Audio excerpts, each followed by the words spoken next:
All right, listen up because we're diving straight into a high-stakes reality for absolutely anyone sitting the Cambridge Mathematics AS and A-Level 9709 papers. Look at this quote. A senior examiner recently made it crystal clear. This topic appears in every examination series. Think about that. Mastering topic 6.1 using the Poisson distribution as an approximation to the binomial is not just some optional add-on. It is an unavoidable requirement for your exam survival. If you want to secure those top-tier marks and walk out of that exam hall with an A or an A star, you literally cannot afford to have gaps in your understanding here. You're going to see this on paper, guaranteed. So, welcome to this explainer. Today, we are completely shifting your perspective. We're taking you out of the mindset of a stressed, overwhelmed student, and we are putting you directly into the shoes of a strategic, ruthless examiner. Consider me your master coach. We are opening up the examiner's playbook on the Poisson approximation to the binomial. By the end of the session, you won't just know the math. You are going to know exactly how the marking rubrics are structured, where the hidden pitfalls lie, and precisely what the examiners are actively hunting for on your paper to award you that top band. Here is the methodology matrix we'll use today to dissect this complex topic. First, core Poisson principles. Second, the procedural framework. Third, critical analysis skills. Fourth, top examiner warnings. And fifth, the strategic recap. Let's kick things off with Section 1, Core Poisson Principles. Okay, so to transform basic, raw textbook memorization into the high-level analytical evaluation that the CAIE curriculum demands, we have to recognize something crucial. Top-performing candidates don't just memorize a formula. They don't just plug and chug. They exhibit a deeply connected conceptual understanding. I see students all the time. Let's call this archetype Alex. Alex overloads paragraphs and workings with raw factual definitions, racking up base-level assessment objective 1 points, but totally fails to provide deep analysis. Don't be an Alex. The theoretical architecture here rests on precise definitions and causal relationships. It is an entire conceptual framework built on systematic analysis. Examiners are explicitly testing your ability to take these established principles and apply them to completely unfamiliar contexts. If you only know the basic mechanics but can't adapt them when they throw a curveball scenario at you, your mark ceiling is going to be severely capped. And here is a massive secret straight out of the Global Principal Examiner reports. The data shows that candidates who reference cross-topic connections achieve significantly higher marks. It is all about integration. When you can seamlessly link the Poisson approximation with other syllabus areas, demonstrating evidence-based reasoning that spans across the entire mathematical ecosystem, examiners absolutely notice. It signals to them that you aren't just regurgitating facts. You actually understand the underlying concepts at an elite scholar level. Moving right along to Section 2, the procedural framework. Now we're getting into your explicit method mark strategy. This is a 5-step standardized procedural sequence to efficiently tackle any multi-part 6.1 past paper question. Listen, examiners will award you points simply for your structural process, even if your final calculation goes slightly awry. Step 1. Deconstruct the question. What is it really asking? Is it asking you to explain or evaluate? Misinterpreting a command word triggers an immediate marking penalty. Step 2. Extract relevant data. You need critical data interpretation skills to pull the exact right numbers from the prompt. Step 3. Select your analytical framework. Step 4. Execute the analysis with clear, undeniable working. And Step 5. Present your final answer. If you shortcut this sequence, you are literally leaving guaranteed method marks on the table.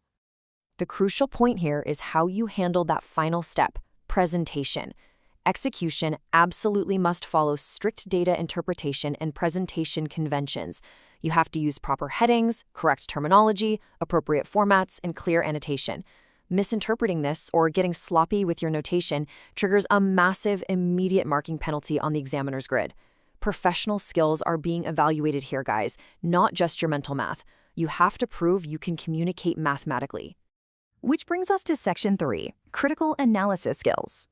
Strategy check. Before we unlock this top-band analytical structure to help you crush your upcoming sessions, make sure your revision feed is perfectly optimized. Take a second right now to subscribe to @AceTheExams and enable all notifications so you never miss our weekly Cambridge exam breakdowns, no matter if you are sitting for IGCSE, O-levels, or AS&A levels. All right, back to it. Comparative analysis in this topic demands that you identify both similarities and differences when evaluating evidence within a given statistical scenario. You can't just list them, though. Think of the Peel framework: point, evidence, explanation, link. You have to use comparative connectives and, most importantly, support every single comparison with specific evidence. You anchor your arguments. Once you've laid out the similarities and differences with their supporting data, you are expected to draw conclusions about their relative importance. This is high-tariff, elite-level processing. Let's do a quick mental visual data scan here. Evaluating evidence quality is an assessment objective that clearly separates foundational candidates from A-star scholars. To properly evaluate, you must identify limitations in the data. You absolutely have to note the assumptions being made when you choose to use the Poisson distribution to approximate the binomial. Why is it valid here? Is n large enough? Is p small enough? You must consider alternative interpretations and finally assess how all of these factors affect your final conclusions. If you overload your answers with raw math but fail to provide this deeper valuation, you are going to miss the top-tier marking bands entirely. Now for the climax of our analysis. Section 4, Top Examiner Warnings. Let's pause and ask a really critical question. It's time to spot the examiner trap. Why do students who actually know the math, students who have spent months revising, consistently lose marks when they sit down for the 6.1 paper? What is actually destroying their well-meaning mathematical arguments? Well, the examiners tell us there are exactly 3 fatal errors, 3 specific mistakes that repeatedly, year after year, cost candidates their top-tier marks.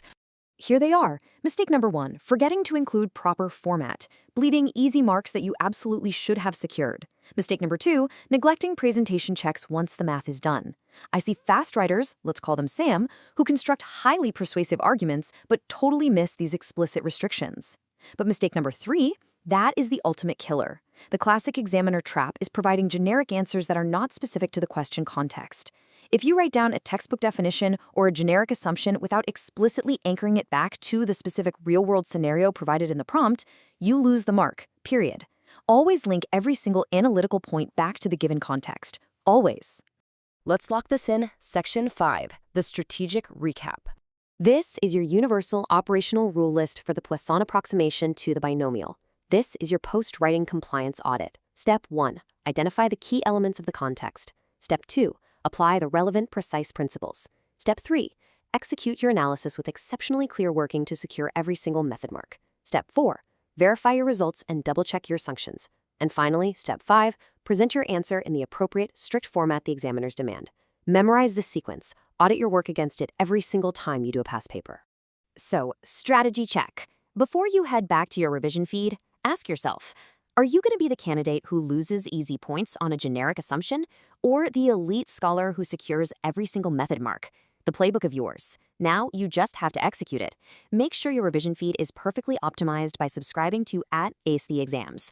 Hit that notification bell for our weekly grade masterclasses, practice those past papers using the framework we just covered, and drop a comment below letting us know exactly which Cambridge subject and level, whether it's IGCSE, O-Level, AS, or A-Level, you are preparing to conquer next. We'll see you in the next masterclass.